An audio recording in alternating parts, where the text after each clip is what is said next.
លឿងនឹករឿងស្រុកស្រែទាំងស្រងាពេលខែស្រូវទុំឈូករនស្បៃរឿងរីរយក្រពុំការស្រស់លឿងទុំនឹងសួនវាសា ស្រនងស្រងស្រែចុងខែកដឹកលះខ្យល់រត់នឹករឿងខ្លោចផ្សាលួយស្រឡាញ់ស្រីលះក្នុងអរាសូមលោកមេបាមេតាប្រណីសំឡេងតាវ៉ាពេលអស្ដងពុតសូសាញរលត់បាំងបាត់រស្មី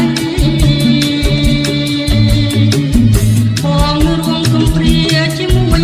រាត្រីចំណូលនីរដីប្រណីខ្ញុំផងរាត្រីរណយសល់តែតារាគុណវេហាចិន្តាមួមឯស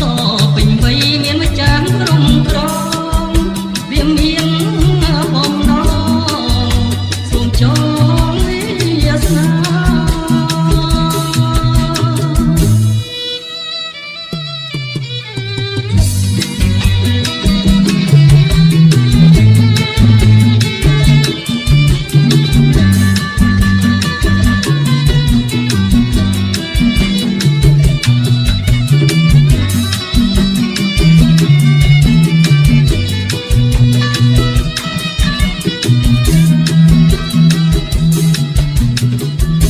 សំឡេងតាវ៉ាពេលអស្ដងពុតសូសាញរលត់បាំងបាត់រស្មីបងរួមកំព្រាជាមួយរាត្រីចំណូលនីរដីប្រណីខ្ញុំផង